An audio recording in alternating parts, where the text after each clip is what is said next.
प्रत्येक बातमीतील घटनेच्या वास्तविकतेची तुलना थेट पाहत रहा सांगली अपडेट। परिषद आणि पंचायत समितीच्या प्रचाराच्या उद्घाटनाच्या निमित्तानं आपण सर्वजण एकत्र झालेला आहे। अनेक मान्यवर या विभागामध्ये काम करतात। ही निवडणूक ऐतिहासिक निवडणूक म्हणून आपल्या या विभागामध्ये निर्माण झालेली आहे। या हनुमान चरणी मी परमेश्वराला एवढीच प्रार्थना करतो की गेल्या 50 वर्षातील वादविवाद मिटवून आपण सर्वजण एकत्र आलेला आहे आणि असंच गुणागोविंदानं आपण या पुढील काळात सुद्धा गावांना राहावं अशी मी परमेश्वर चरणी प्रार्थना करतो। कारण या निवडणुकीमध्ये अनेक वर्ष मी काम करतो आहे। इथं आता शिपूरमधली मंडळी काका आहेत माझ्याबरोबर काम केलेले। पूर्वी आम्ही जलस्वराज्यात 2003 सालाला मी जलस्वराचा अध्यक्ष होतो। त्याच्या अगोदर 10 वर्ष म्हणजे जवळजवळ मी 90-92 पासून या सार्वजनिक जीवनात काम करतो आहे। अशी घटना कधीही घडलेली नाही। आणि का घडली अशी घटना तर याचा सारांश म्हणला तर एखाद्या व्यक्तीबद्दल एवढा उद्रेक असू शकतो का, होऊ शकतो का याची कल्पनासुद्धा होत नाही। राजकारण हे विकासाचं करायचं असेल तर मग सारखं पक्ष बदलायची काय आवश्यकता नाही आहे। कारण आम्ही पहिल्यांदा शिवसेना संघटना फुटाय नको म्हणून आम्ही विकास आघाडीशी काम केलं। विकास आघाडी अविश्वास ठराव आणला आमच्या सहकार्यावर। परत आम्ही काँग्रेसमध्ये गेलो, काँग्रेस बी सुटली, परत राष्ट्रवादी झाली, राष्ट्रवादी झाल्यावर परत भाजपला गेलो आम्ही। बरं काँग्रेसनं तर काय कमी केलं तर सगळं काय दिलं तर फक्त आणि फक्त या उमेदवाराला सत्ता आपल्या घरात आणि मला पाहिजे ह्या भूमिकेच्या पलीकडे काही राजकारण करायचं नाही। मी गेली सातत्यानं 25 वर्षामध्ये वार्डात मतदान असतं 700 ते 700 मतदान असतं। तुम्ही चौकशी करा, रेकॉर्ड काढून बघा। मी 5 वेळा निवडून आलो आहे। माझ्या हिशोबानं 300च्या आत लीड कधीच नाही कुठल्या वार्डात। मग मला सांगा असा एखादा वार्ड असतो का एका जातीचा? सगळ्या वार्डात सगळ्या जाती धर्माची लोक असतात। मग 300-400नं लीड येणं ग्रामपंचायत लेवलला एवढं सोपं काम नाही आहे। परंतु मी सुद्धा संघटना मोडू नये, संघटनेत वादविवाद होऊ नयेत आणि संघटनेचा वादामुळे काय नुकसान होतं आहे सातत्यानं प्रयत्न केला। आणि माझी प्रामाणिक भावना काय होती की विठ्ठलदाजी आमदार होते सलगरचे, परंतु जे दाजींना जमलं नाही गाव बिनविरोध करायचं की आमच्या कार्यकर्तेत गाव बिनविरोध करायसाठी मी सातत्यानं लोकांच्या कामात राहिलो आणि आमच्या संघटनेकडे 80% लोकांचा ओढा निर्माण झाला। म्हणजे विरोधकांना उमेदवार मिळेनात अशी परिस्थिती निर्माण झाली। पण ह्या बिचाऱ्याला काय गाव बिनविरोध करायचं नव्हतं आणि आता सरकारने सांगितलं की कायम याच्या डोक्यात एकच विकास करायचा आहे। नेमका विकास गाव बिनविरोध केल्यावर होतो का नाही का स्वतःकडे खुर्ची घेतल्यावर होतो मला काय कळेना। 25 वर्ष जरी पदं दिली तर आणि आपल्यालाच पाहिजे। जिल्हा परिषदचा उमेदवार दिला तरी परत आणि सरपंच मलाच पाहिजे। मला सांगा तुम्हीच विकास करू शकता। माझं ओपन आव्हान आहे की या परिसरात आपल्या 12 गावात जर विकासाची नोंद घेतली सगळ्या गावातली तर मग सलगर पॅटर्न काय आहे लोकांच्या लक्षात येईल। फक्त या माध्यमातून मोबाईलच्या माध्यमातून जी मीडिया पुढे जाऊन फक्त मी विकासाचा आव आणला जातो आहे, प्रत्यक्ष तसा विकास होत नाही। जर सगळ्यात कोट्यवधी रुपयाचा कामाचा भाग बघितला तर प्रत्येक गावात विकास हा ज्या त्या परिवर्तन काळात होतच असतो।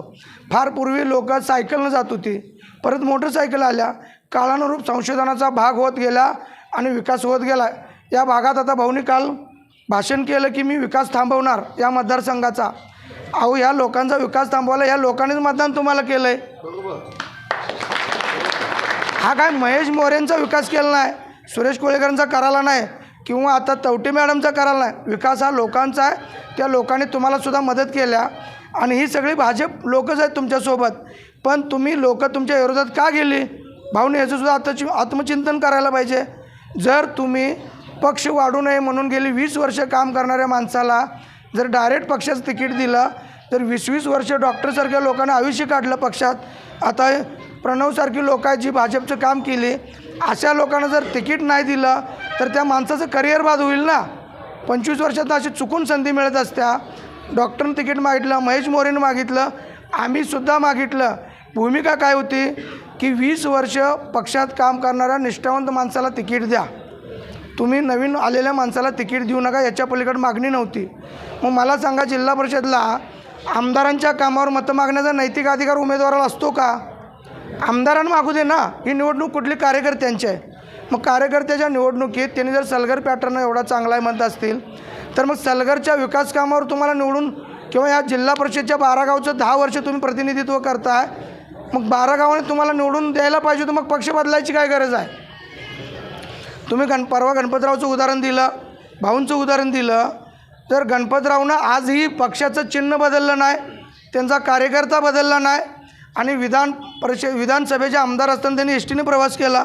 आजही ती शेतकरी कामगार पक्षाचे नेते आहेत. मग तुम्हाला सातत्यानं पक्ष का बदलावे लागतात. जर तुमचा पॅटर्न चांगला असेल, तुमचं काम चांगलं असेल तर तुम्हाला लोकांना निवडून द्यायला पाहिजे. तुम्ही पक्ष बदलून आमदारांच्या कामावर जर मतं मागत असताल आणि गेली 20 वर्ष त्या पक्षाचा पाठपुरावा करून ज्या लोकांनी विकास कामं केली त्यांना जर डावलत असाल तर तुम्ही त्यांना विरोधच करायला पाहिजे. शेवटला शिपूरलासुद्धा देतील. आम्हाला मध्ये तुम्ही तिकीट मागायला झाला नाही. तर या 12 गावातील सगळ्या लोकप्रतिनिधी आम्ही भाऊकडे 2-3 वेळा गेलो. भाऊंना विनंती केली की तुम्ही निष्ठावंतांना तिकीट द्या, तुम्ही तिकीट निष्ठावंतांनाच द्या, मागणी केली. शेवटपर्यंत भाऊ द्यायचा प्रयत्न केले नाहीत. बेळंगी गावानं शेवटचा अर्ज भरायच्या क्षणापर्यंत तिकिटाची मागणी केली.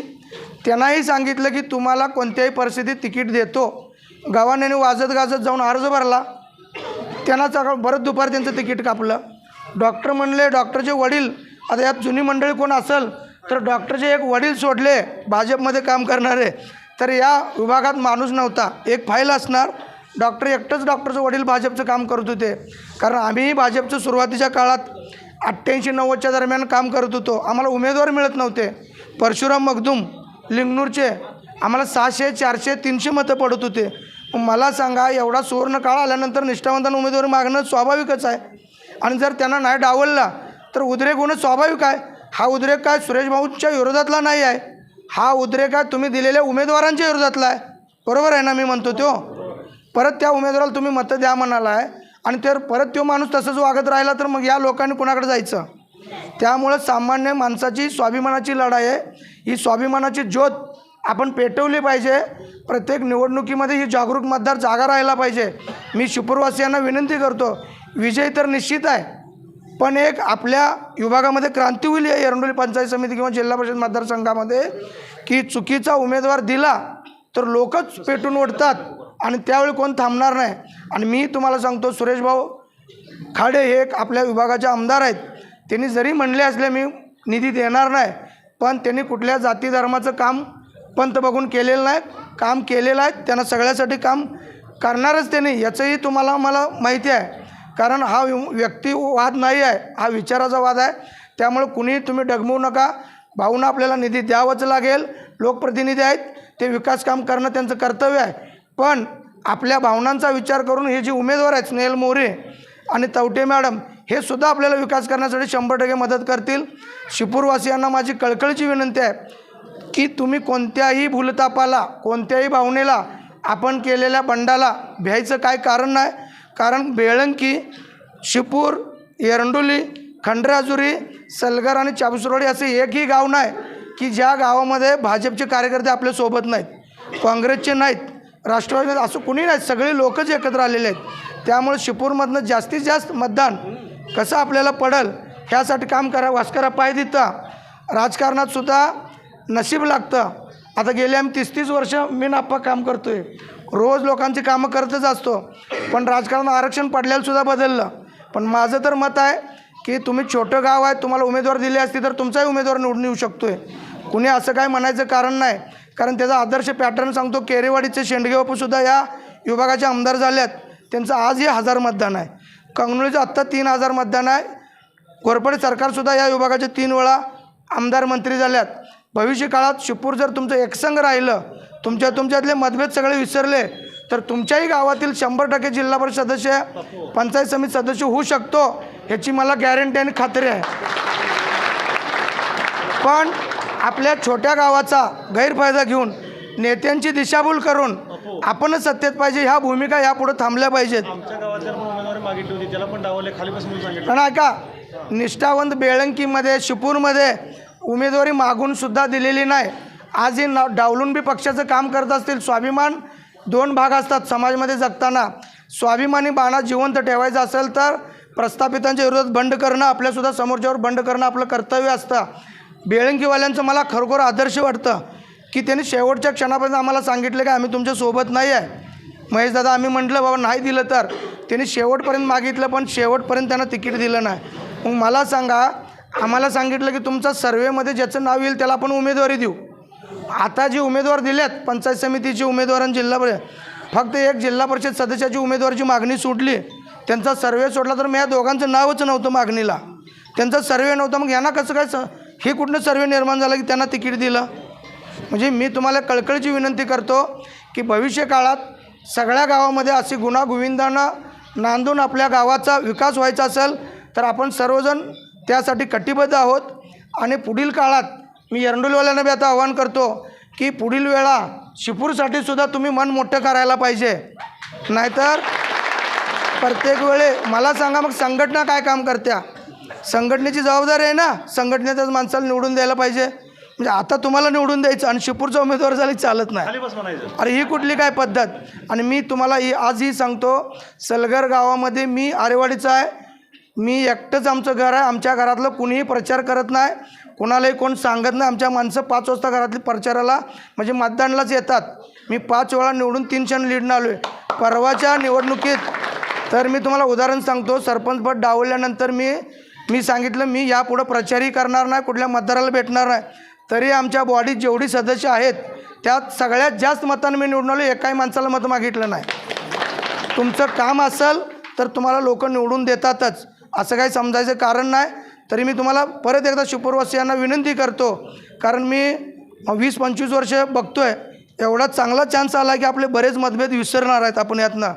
बघा कसं असतं, एखाद्या माणसाला जर आपण पाणी मागितलं आणि त्यांनी वेळेत नाही दिलं तर आपल्याला लगेच राग येतो.